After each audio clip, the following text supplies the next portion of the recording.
La endocitosis es un transporte vesicular activo que consiste en la incorporación de partículas que están fuera de las células hacia el interior para ser degradadas o ser incorporadas finalmente como nutrientes.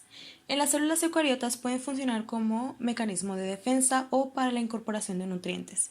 Es posible identificar tres mecanismos de endocitosis: fagocitosis, pinocitosis o endocitosis medida por receptores.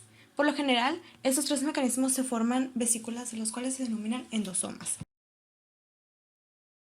Como se mencionó antes, uno de los mecanismos es la fagocitosis, la cual consiste en la gestión de partículas grandes como microorganismos o desechos celulares por medio de vesículas de gran tamaño denominados fagosomas. La célula fagocítica especializada son las que utilizan por sobre todo este mecanismo, tales como los macrófagos. Las células fagocíticas reconocen proteínas en la superficie del invasor, uniéndose con receptores e induciendo la formación de proyección de membrana plasmática, formando a través de filamentos de actina llamadas pseudópodos.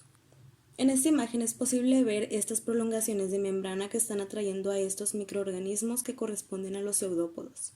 Los pseudópodos internalizan la bacteria y se fusionan con sus extremos formando fagosomas. Posteriormente, esta vesícula se fusiona con un lisosoma que digerirá al microbio.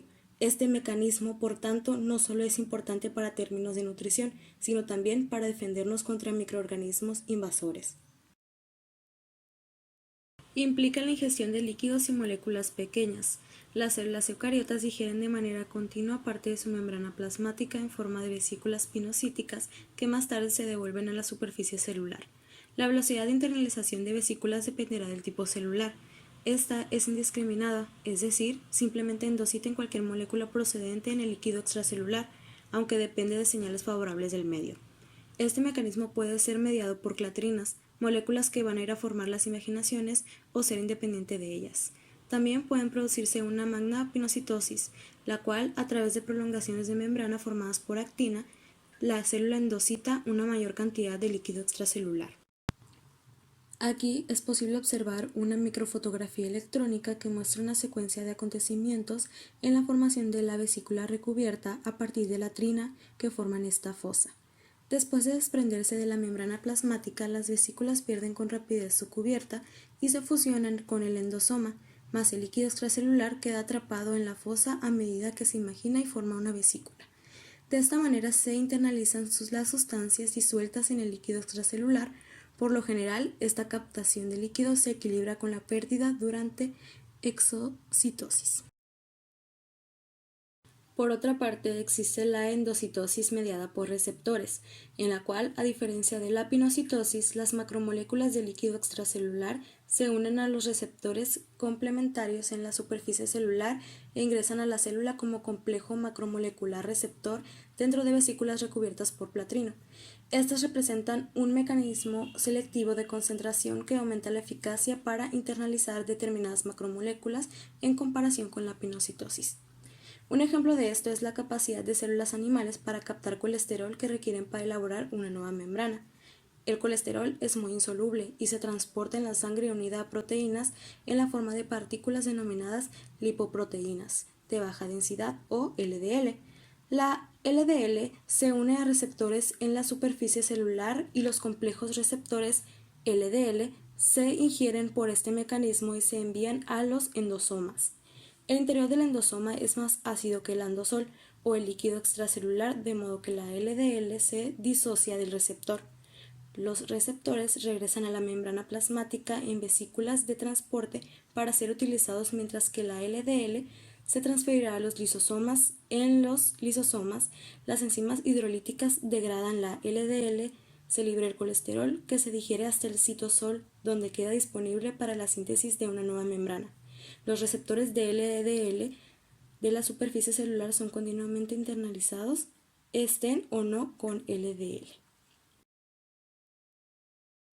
Podemos observar entonces que los mecanismos ya descritos se diferencian en varios aspectos, siendo los más importantes el tipo de molécula que se endocita y la regulación que esto va a tener.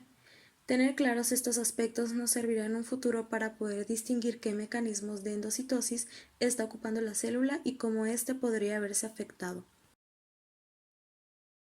En las características de la membrana celular, observamos que dentro de sus características se trata de una estructura elástica, fina, flexible, de un grosor de apenas 7.5 a 10 nanómetros. Está formada principalmente por 55% proteínas, 25% fosfolípidos, 13% colesterol, 4% otros lípidos y 3% hidratos de carbono. Una de las funciones primordiales es separar el medio extracelular del medio intracelular o citoplasma. Esto lo hace a través de la bicapa lipídica, que lo profundizaremos después. También evidenciaremos las proteínas de membrana y finalmente los hidratos de carbono unidas a estas. Analizaremos tres aspectos importantes. Primero, la bicapa lipídica, estructurando una película fina de doble capa de lípidos, cada una de las cuales tiene una única molécula de grosor. Después, proteínas de la membrana. Se tratan de unas masas globulares que flotan en la capa lipídica que generalmente son glucoproteínas y que constan o estructuran dos grupos principales. Por un lado, las proteínas integrales, que son las que atraviesan todo el espesor de la membrana celular. Van a estar constituyendo canales o poros para dar el paso a las moléculas hidrosolubles como iones. Además, permiten el transporte activo celular y pueden estar estructurando enzimas y receptores celulares. Por otro lado, tenemos las proteínas periféricas que se unen a una sola superficie de la membrana celular o en algunas ocasiones a proteínas integrales. Finalmente, tenemos a los hidratos de carbono, que se unen a proteínas y a lípidos formando respectivamente glucoproteínas y glucolípidos.